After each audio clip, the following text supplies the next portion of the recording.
Tired of dealing with annoying flies, fruit flies, and gnats in your home?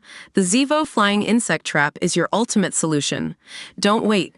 Check out the link in the video description now to get your Zevo Flying Insect Trap on Amazon and enjoy a bug-free home today.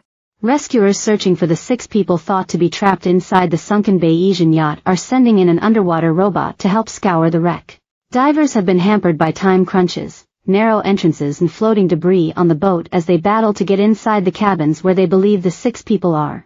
Today marks the 3rd day of frantic search efforts as fears grow for billionaire tycoon Mike Lynch and his teen daughter Hannah, among the 4 missing Brits.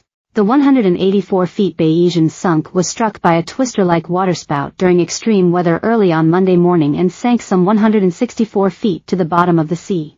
Rescuers, now struggling to get inside the wreck, cut a hole in the hull of the yacht on Tuesday and were able to get into the living room but not the cabins. Their desperate search efforts are made worse by a huge time limit, with each diver only able to hunt for 10 minutes every time they go under. As the efforts begin again off the coast of Porticello Harbor near Palermo in Sicily today, the Coast Guard is sending in remote-controlled robot devices to assist, Giornale di Sicilia reports. Several of the remotely operated vehicles are being sent down to the seabed because they can last longer than the divers and rescuers, according to the BBC. 15 people were rescued from the doomed boat as it sank, with the yacht's chef later found dead and 6 still missing. It comes as Design Engineering and Mechanical lecturer Dr. Jean-Baptiste Suppez, from Aston University, told Mail Online that divers may be looking for a banging noise at regular intervals.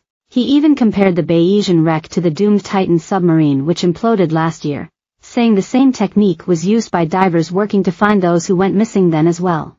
But Dr. Suppez added, whether air pockets formed on the Bayesian is simply impossible to predict. Meanwhile, specialist cave divers, possibly including those from the UK's Marine Accident Investigation Branch who were sent to help, are working from the opening they made inside the vessel.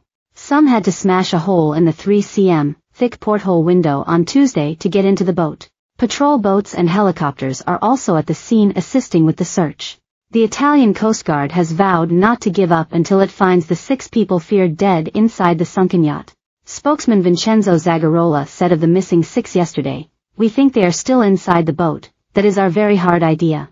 Of course, we do not exclude that they are not inside the boat, but we know the boat sank quickly. We suppose that the 6 people missing may not have had time to get out of the boat." It comes as officials have launched an investigation into the tragedy to establish whether crew on the boat are criminally liable.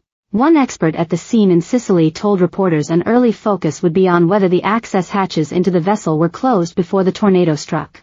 Luca Mercalli, president of the Italian Meteorological Society, also said that, in light of the weather warnings, the crew should have woken the guests and given them life jackets.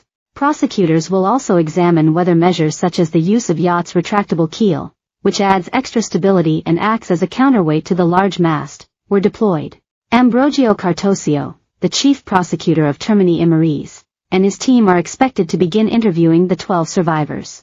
They will also gather evidence from emergency workers, divers, fire personnel and Coast Guard.